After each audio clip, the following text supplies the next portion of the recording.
जीवन कैसे जिए, कोई शास्त्र उसके बारे में नहीं बताता और बहुत कष्ट होता है, पहला प्रश्न। और दूसरा ये, आज के परिप्रेक्ष्य में महाभारत की उपयोगिता, और यहाँ महाभारत से मेरा मतलब है विश्व युद्ध, और वो भी आणविक।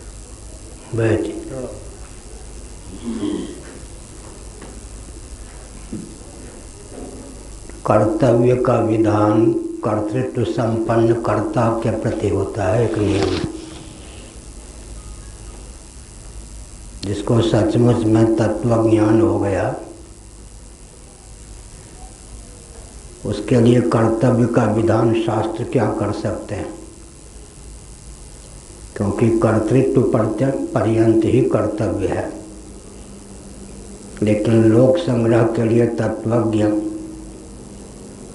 क्या करें, भगवद गीता में इसका उपदेश है। जो जिज्ञासु हैं उन्हें प्रबुद्ध करें, सामान्य व्यक्ति को भगवत तत्व की ओर प्रेरित करें। तत्वज्ञ जो होते हैं तस्य कार्यम न विद्यते कृतकृत्यस्य जायते ज्ञातव्यम नावशिष्यते कर्तव्यम नावशिष्यते प्राप्तव्यम नावशिष्यते। तो आपका जो कहना है कि कोई भी शास्त्र विधान नहीं करते, तो शास्त्र तो ठीक है। कर्तव्य का विधान किसके प्रति होता है? अज्ञ के प्रति। तत्वज्ञ को क्या इतना विवेक नहीं होगा कि उसे कैसे रहना चाहिए? जीवन मुक्त के जो लक्षण होते हैं उसी को तत्वज्ञ की रहनी गीता के दूसरे अध्याय में 14वें अध्याय में स्थित प्रज्ञ के जो लक्षण हैं वही तो तत्व ज्ञान के बाद का जीवन है। 12वें अध्याय में अद्वेष्टा सर्वभूतानां मैत्रः करुण एव च, सिद्धों का स्वभाव है साधकों के लिए अनुकरणीय। तो शास्त्र को आपने कहा कि वो बताते नहीं, शास्त्र ठीक करते हैं, बताएंगे क्यों? कर्तव्य का विधान अज्ञ के प्रति होता है, कर्तृत्व संपन्न के प्रति होता है। जो तत्वज्ञ होते हैं उनको यह नहीं विवेक कि कैसे रहना चाहिए। स्थित प्रज्ञ का, गुणातीत का, जीवन मुक्त का जो लक्षण है वही तो तत्वज्ञ की रहनी है। दूसरी बात है, महाभारत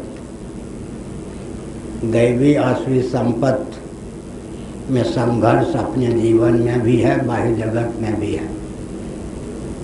तो सैद्धांतिक दृष्टि से महाभारत तो हर समय होता है, अपने जीवन में भी दैवी संपत्ति है, आसुरी संपत्ति है, बाह्य जगत में भी दैवी संपत्ति और आसुरी संपत्ति।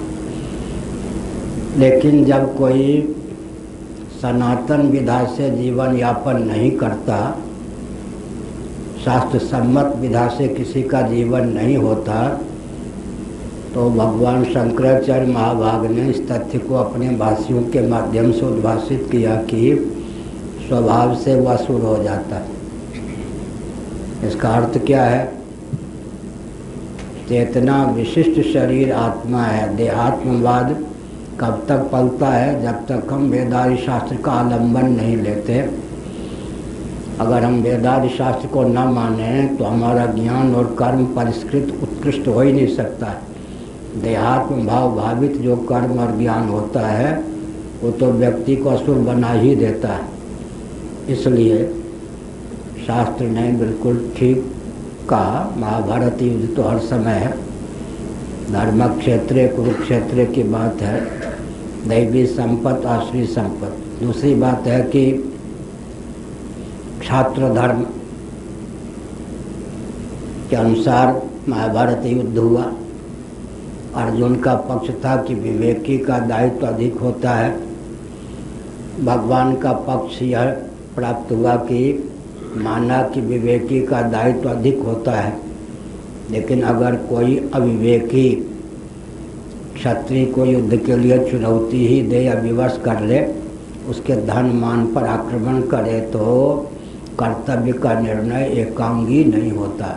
इस आधार पर ही महाभारत युद्ध हुआ।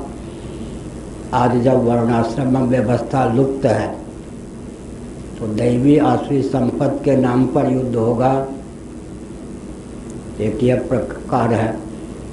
तो जब शास्त्र सम्मत विधा से जीवन यापन नहीं होगा तो हर व्यक्ति के जीवन में आसुरी संपत्ति होगी ही। युद्ध का तो मार्ग ही रुका हुआ है। आजकल जो युद्ध है, 2 युद्ध हो चुके, विश्व युद्ध, तीसरा विश्व युद्ध संभावित है। हमारे पास विश्व बैंक ने 5 मई 1999 को अपना प्रतिनिधि भेजा था। एक महिला थी बहुत विदुषी, उसने प्रश्न किया विश्व बैंक की ओर से कि तीसरा युद्ध आर्थिक विपन्नता और अनावश्यक विषमता को लेकर संभावित है, वह न हो इसकी स्वस्थ विधा क्या है। तो 2 घंटे तक हमारी बात हुई थी उससे। तो हमने संकेत किया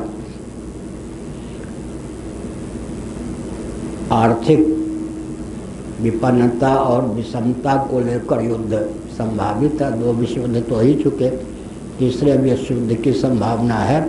तो छिटफुट युद्ध तो होता ही रहता है। आगे